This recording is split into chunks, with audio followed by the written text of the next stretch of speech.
यहाँ लंका में राम नाम का उच्चारण करने वाले राम भक्त सुरक्षित नहीं। तो आपको विश्वास हो गया कि मैं भी प्रभु श्री राम का भक्त हूं। इतने विनीत स्वर में, इतनी मधुरता से प्रभु श्री राम नाम की महिमा का वर्णन करने वाला उनका कोई श्रेष्ठ भक्त ही हो सकता है। हे राम भक्त हनुमान, कृपया इस आसन पर विराजमान होइए।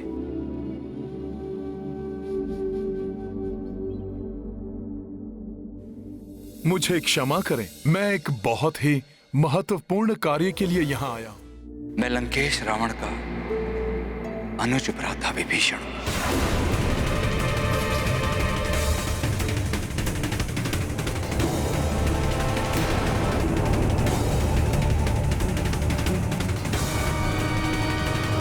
जो यहाँ रहते भी प्रभु की भक्ति में लीन रहता है।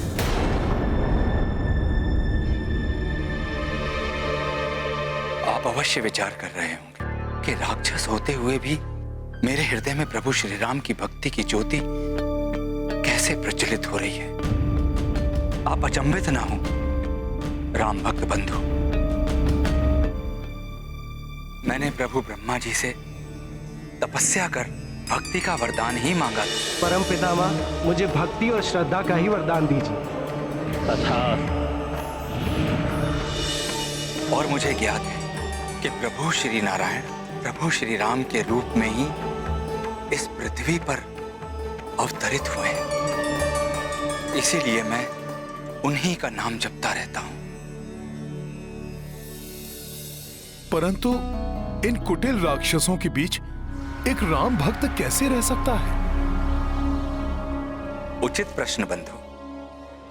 ठीक उसी प्रकार जिस प्रकार दांतों के बीच में जिह्वा रहती है, वैसे ही मैं भी इन अधर्मियों के बीच में रहता हूं और प्रभु श्री राम के नाम का स्मरण करता हूं।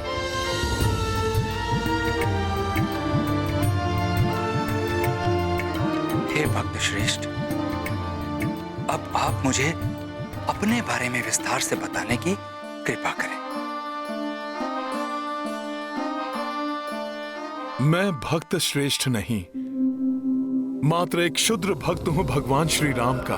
उन्हीं का दूत हूं मैं और यहां माता सीता को ढूंढने आया हूं। प्रभु श्री राम के दूत?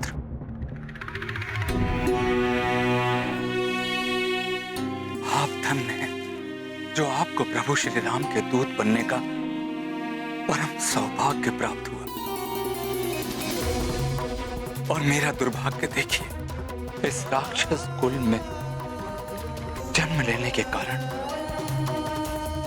मैं तो प्रभु के समीप जाने के सुख प्राप्त करने की कल्पना भी नहीं कर सकता। ऐसा ना कहें, प्रभु श्री राम अपने भक्तों में भेद नहीं करते। कुल, परिवार उनके लिए निरर्थक हैं। व्यक्ति के गुण ही उनके लिए सर्वोपरि हैं। मुझे देखिए, एक वानर होते हुए भी उन्होंने मुझे अपने चरणों में स्थान दिया है और उनका नाम लेकर मैं माता सीता को ढूंढने इतने विशाल सागर को पार कर यहां तक आ गया।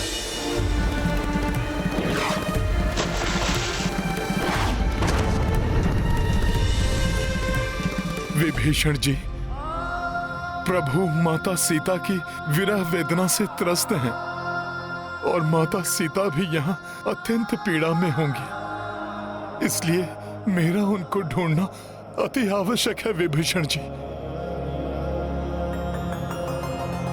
प्रभु श्री राम की विरह वेदना का कारण मेरा ही अग्रज रावण। मैंने उन्हें समझाने का बहुत प्रयत्न किया, परंतु उन्होंने मेरी एक ना सुनी। मेरा दुर्भाग्य देखिए, प्रभु श्री राम का भक्त होने के पश्चात मैं किसी कार्य नहीं आ सका।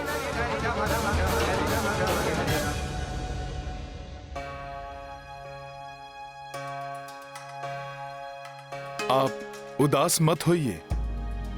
मुझे विश्वास है आप जो कुछ भी करने में सक्षम थे आपने अवश्य किया होगा।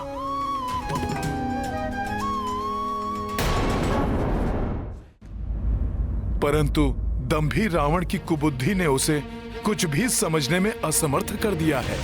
आप निश्चिंत रहें, पाप और पापी दोनों का अंत अवश्य होता है। अब रावण का विनाश काल भी समीप आ गया है। उसे अवश्य प्रभु के हाथों उसके दुष्कर्मों का दंड मिलेगा। परंतु यदि आप राम काज में सहायक बनने के इच्छुक हैं तो कृपा कर मुझे ये बता दीजिए कि माता सीता कहाँ स्थित हैं? अवश्य बताऊंगा, किंतु जहां तक मुझे ज्ञात है वो स्थान तो पूर्णतः राक्षसी सुरक्षा के घेरे में। यदि आप वहां तक पहुंच भी गए तो वहां से लौटकर आना असंभव है। उसकी चिंता आप ना करें। श्री राम के नाम में इतनी शक्ति है कि उस नाम का उच्चारण ही सब संकट दूर कर देता है। आप मुझे मात्र इतना बता दें कि मुझे यहां से किस ओर और कहां जाना है।